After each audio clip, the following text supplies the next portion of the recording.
I thought this elderberry was dead. You can see right there it is. I just bent them over and kind of broke them. You see it's bringing up new shoots. That's what you want for the deer.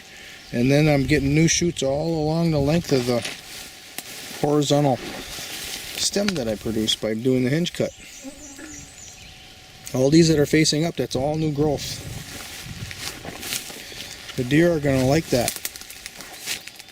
So there's a guy on YouTube that's promoting all this deer habitat that I watch his videos once in a while.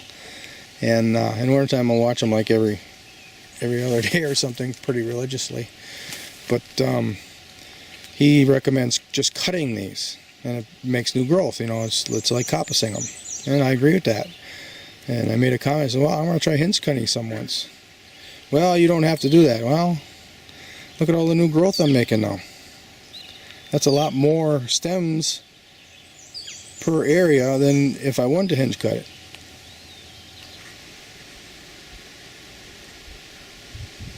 Paper wasp nest. We had tent caterpillars growing on this tree right here, and they crawled out of their little tent and they totally defoliated this tree. But the tree's coming back. There's one left right there. Hang on, let me focus. Those are eggs from something. I wonder if those are tick eggs right there. I think so.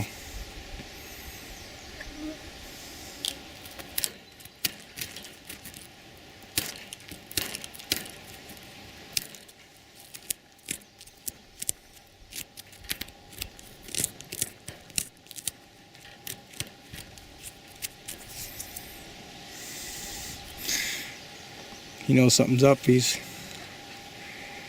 all alarmed. See that? Ooh. Ooh, ooh, ooh, ooh, ooh. See, there's house wrens raising babies here, so this is house wren food. Not that big a deal. This tree is tall enough now I can... It's brought in a leaf right there. I could take this cage and use it somewhere else. More 10 kilobetters, look at that.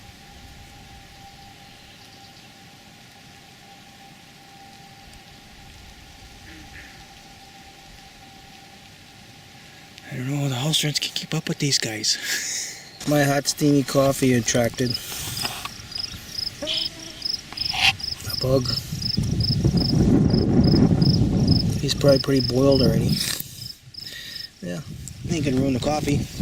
This here's a cage that I pulled off this apple tree about a month ago. It's still stuck in the ground.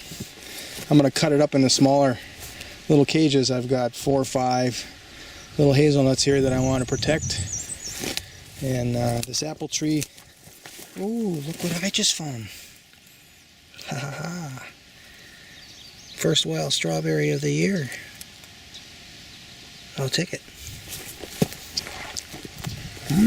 Oh, they're flavorful. This apple tree was girdled by the cage. You can see how it's kind of narrowed down here at the butt.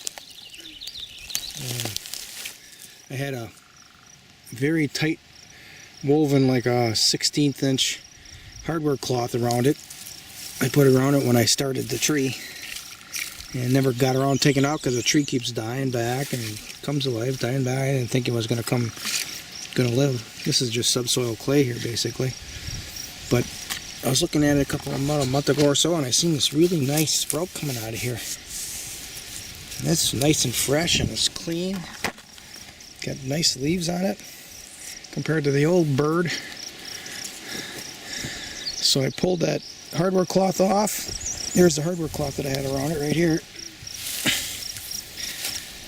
And pulled this cage around here. It's definitely tall enough a deer aren't going to bother it. And now I'm going to recycle this cage into smaller ones to protect hazelnuts.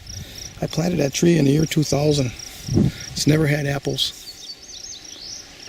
I planted 3 of them up here. That one there is dead. This one here's still alive. I pulled the hardware cloth off of it too. I had to pull the cage out of her way before. And there's a tag in here yet. Northern Spy. well, we're north. We're at 45 in.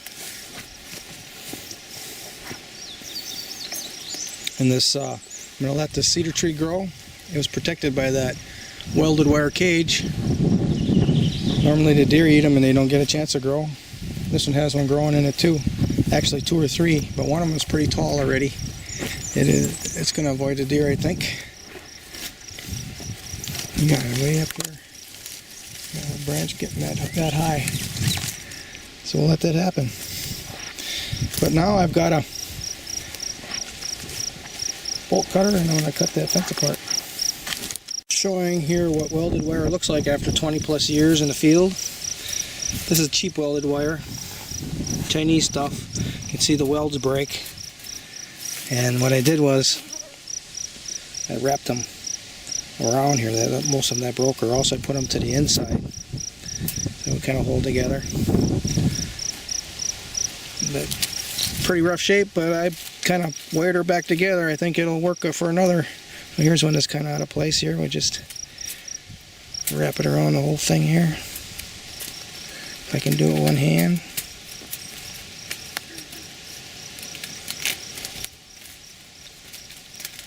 There. It's rusty stuff, so you gotta be careful not to cut yourself on it, but you can kind of piece it together and make it work. Maybe for another 20 years.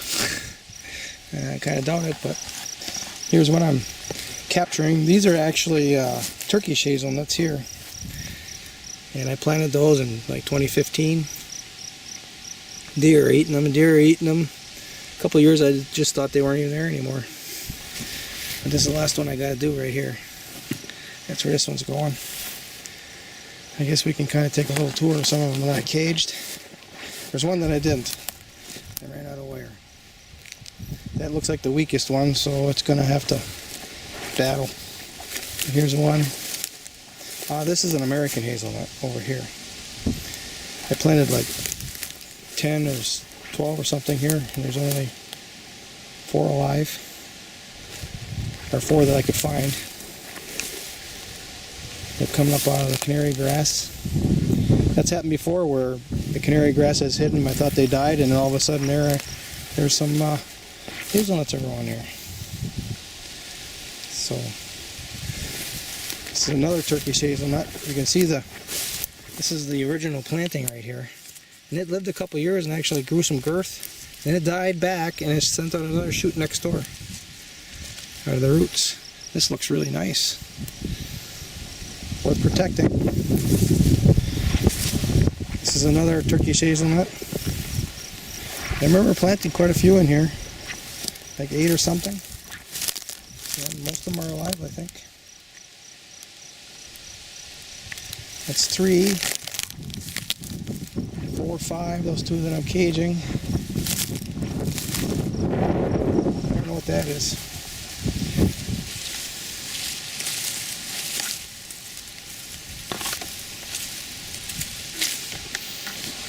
So 5 out of 8, I guess that's most of them, majority. There might be some other ones in here. These have surprised me that they're living, so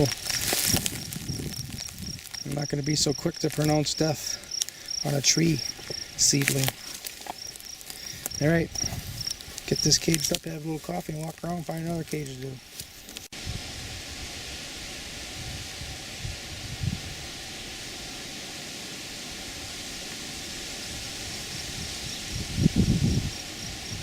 I'm on the property line right here, so they're brushing out.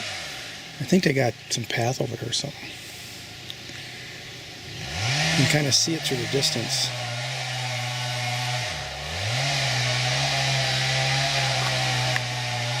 You can see it through there better.